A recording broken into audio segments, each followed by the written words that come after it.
couple of days ago, I pointed out to you what was going on, quite frankly, in the United Kingdom in the very dead of the night.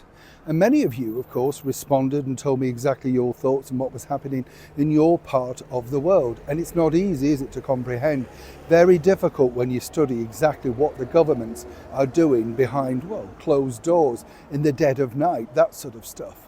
And as I pointed out, you see, what the problem we had was that behind the scenes they were taking down the flags, the British flag, the Union Jack, the St. George's flag, in the dead of the night, with the cooperation of the local police forces, even though the current British Prime Minister, the Right Honourable Sir Keir Starmer, had gone on camera, gone on record at his own Labour Party conference and said, the British flag is for everybody. He forced his own party to sit there lamely waving flags so that it looked, of course, that there was some patriotism there. However, behind the scenes, in the dead of the night, this is now also happening. As ever, let me explain. Morning, good to see you, chums. Thank you so much as ever for your time today. I'm talking to you. You okay? I'm not so bad, thank you very much. And no, I often say this, but it's an absolute privilege and a pleasure. Welcome one and all brand new subscribers to the show.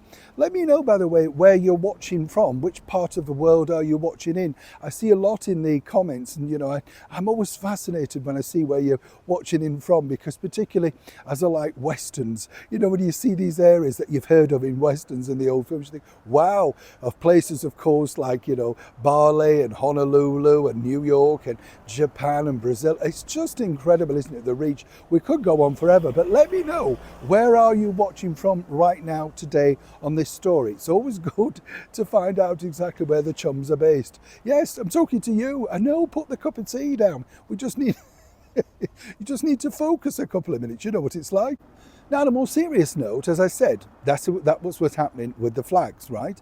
But now, if you remember this particular statement from none other than the now disgraced former British Deputy Prime Minister, the Right Honourable, I'm going to call her Sir Angela Rayner, the Right Honourable Angela Rayner, right? She had to leave in disgrace because, once again, you know, she'd lied, and, you know, whether she wanted to admit it or not, she had lied, and that's the problem that she had. She got a massive £17,000 handshake, though, all the while pushing for the bill so that future people who are disgraced and get fired from their jobs, they can't pick it up. The hypocrisy with this particular government is off the scale. But if you remember, Angela said every area of the United Kingdom would be forced to take migrants. Remember that.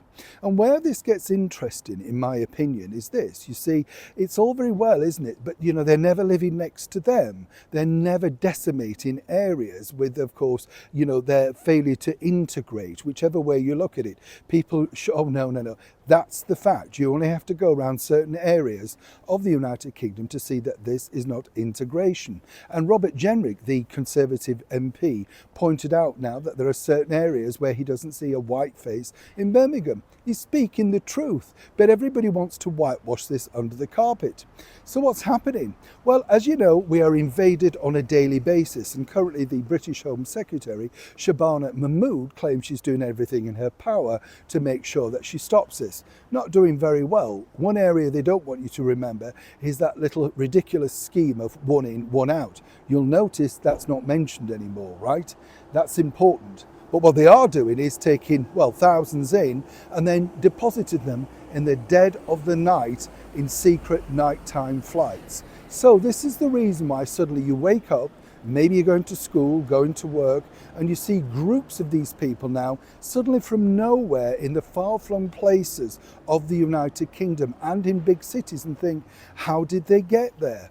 Well, they're being flown in the dead of night, taken out of the holding hotels, say inside the capital or just outside the capital, and then taken up to areas where they think they can disperse them within the area. And this is truly what's going on. The government will say, no.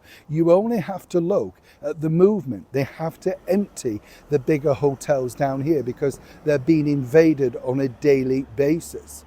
Now, behind the scenes, of course, nobody really, particularly on the mainstream media, want to highlight this. The thing that they want to push ahead with is things like, of course, the Home Secretary's farcical videos of how they've sent back 35,000 people. That was the same 35,000 that many decided to either go back off their own accord or were given £2,000 as an incentive, and no doubt will use that to come back again and no doubt get more money. You see how this works. So next time maybe you get up in the middle of the night and you fancy a cup of tea or you can't sleep, just look up into the skies, because trust me, what you're seeing is not nighttime holidaymakers coming back from a holiday. It could also be lots and lots of, well, secret nighttime flights, and suddenly you've got neighbours that you never even knew about. Neil Sean in the very heart of London.